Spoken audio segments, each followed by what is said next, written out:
subscribe now and press the bell icon. Never miss an update. Hi friends. So this video is all about Standard 8th NCERT textbook of science subject. Now before going to the chapter, let's discuss some things. Whenever you go to the market for buying anything, go to the shopkeeper, you purchase things and you keep it in a bag. Sometimes you carry your own bag, sometimes shopkeeper give you a bag. Nowadays, if you can observe, shopkeepers give you a bag which is made of paper, right? A paper bag instead of a polythene bag. Why so? Is there any specific reason behind? Yes. So we are going to discuss all these questions in this chapter, that is chapter number 3, synthetic fibers and fabrics and plastics. So we are going to discuss some points in the whole chapter. These points are: what is fabric? How many types of fabrics are there? What is the major difference between natural fiber and synthetic fiber? What is the structure of a synthetic fiber? And how many types of synthetic fibers are there? Plus, their uses. So first of all, what is a fiber?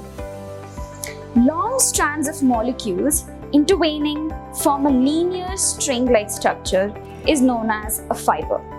These fibers combine together and form yarns. Yarns combine together and form fabrics, and from those fabrics we make our clothes.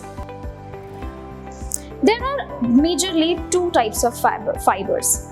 Those are natural fibers and man-made fibers. Here, natural fibers are the fibers which are found in nature, but they are limited and little expensive. Man-made fibers are made by humans. They are not limited as we can make it, and they are cheaper to use as compared to natural fibers. Examples you can see: natural fibers, there are wool, cotton, jute, and man-made fiber, there is rayon, nylon, and etc. So let's move further. What is the synthetic fiber? As in the previous classes in 7th and 6th, you have already read about what is natural fibers. So we are going into detail about synthetic fiber in this chapter. Synthetic fibers. Fibers which do not occur naturally is called synthetic fibers. They are changed from natural state by some kind of chemical processes. So such kind of articles can be made in laboratories. Many scientists actually worked on this and made synthetic fibers. Why they made synthetic fibers? There must be some reason. Yes, as natural fibers are limited and they can be very expensive too.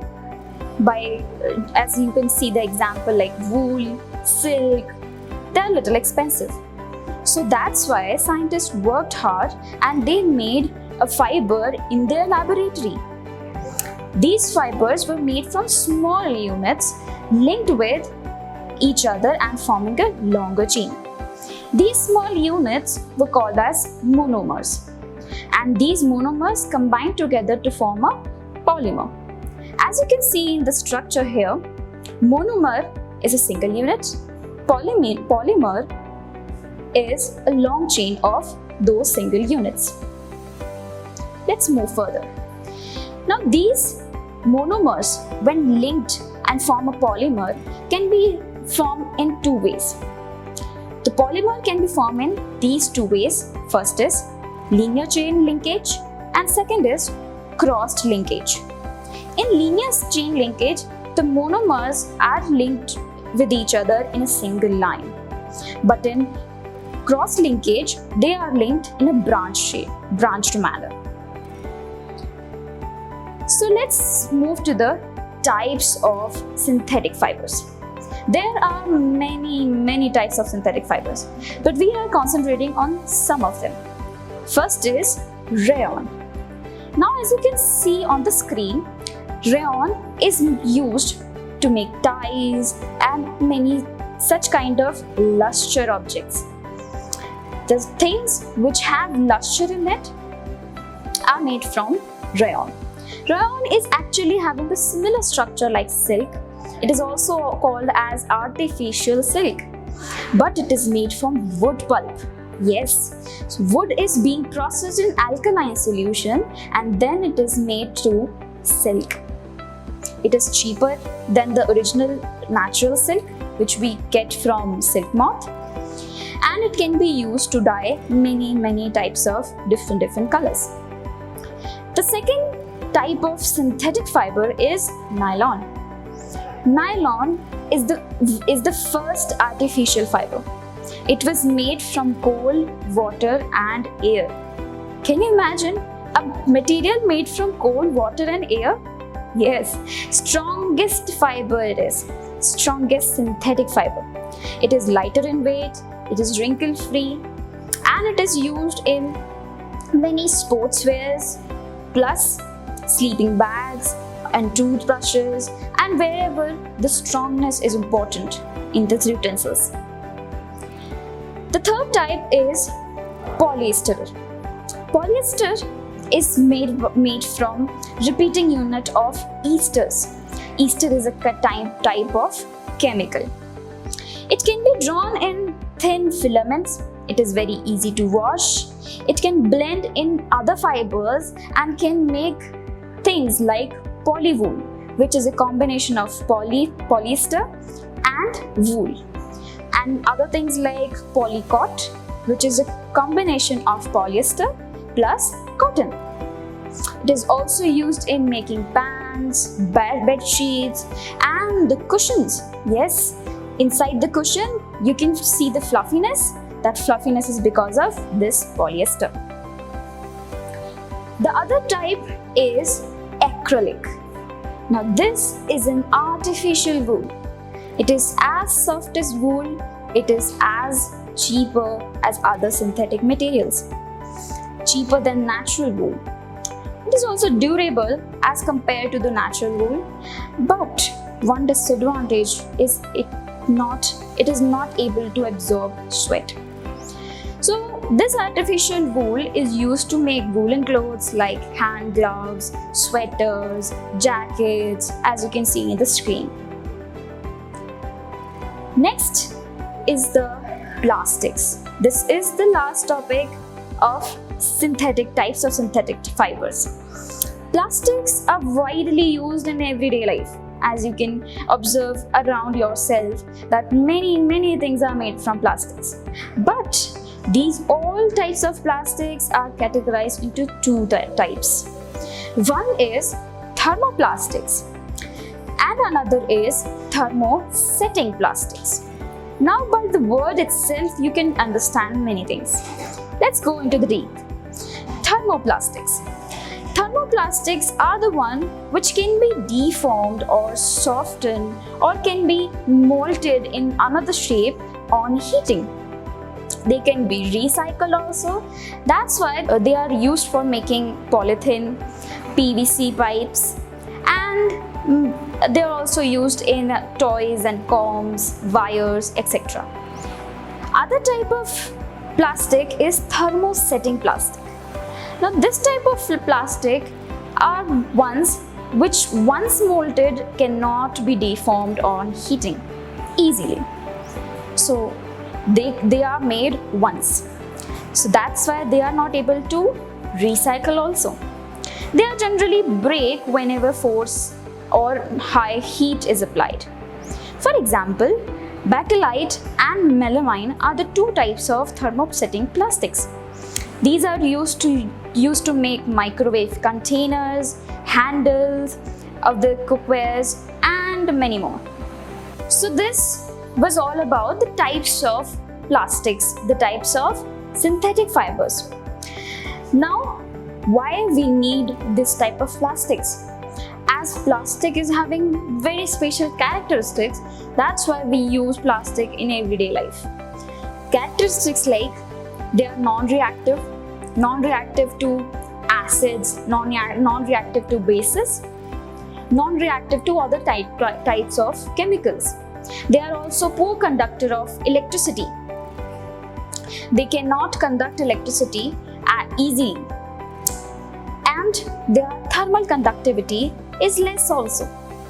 Thermally, they are stable. They are light in weight, they are stronger, and they are durable too. So there are among many characteristics on the basis on which we use plastics in everyday life. But these plastics are becoming harmful for the environment.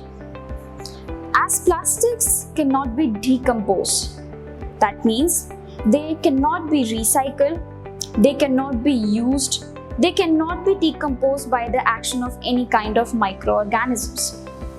So, in the nature, as you can observe around yourself, many things are decomposable, like dead organisms, plants, and food items. They can be decomposed by the action of microorganisms. So those things are called as biodegradable. But plastics comes under the category of non-biodegradable, as they are non-degradable material. So because of the nature of non-biodegradable, the plastics are becoming harmful for environment. They are creating severe problems in the environment. Problems like they are not easy to dispose. It's not easy to dispose them. They are producing lot of poisonous fumes in the environment. They are creating air pollution too. Plastic bags or these kind of materials are also eaten by some kinds of animals like crows, cows, buffaloes, and then that make a severe health hazard to them. So these types of plastics we need to stop use. How can we do that? What we can actually do to reduce the problem associated to plastics and other materials? What we can do is, like first, we can follow the 4R principle.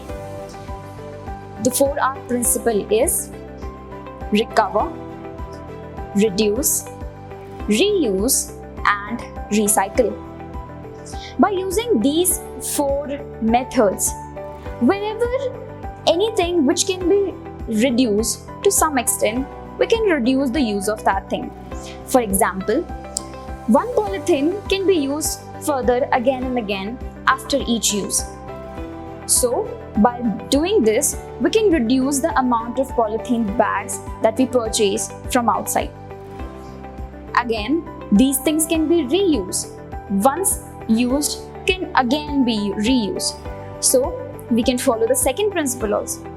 The third principle, recycling. Some things can be recycled. For example, instead of using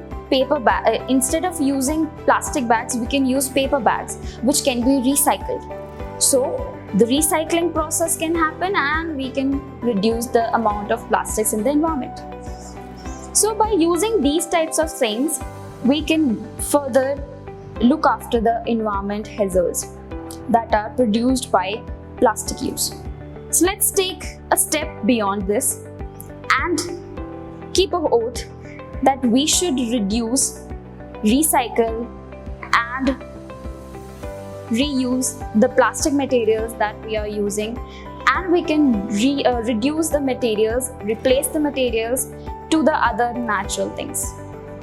So we have learned about synthetic fibers, their types, why we are using synthetic fibers, how these are more cheaper than the natural fibers, but there is some disadvantage, that is they are producing air pollution. Thank you. Have a nice day.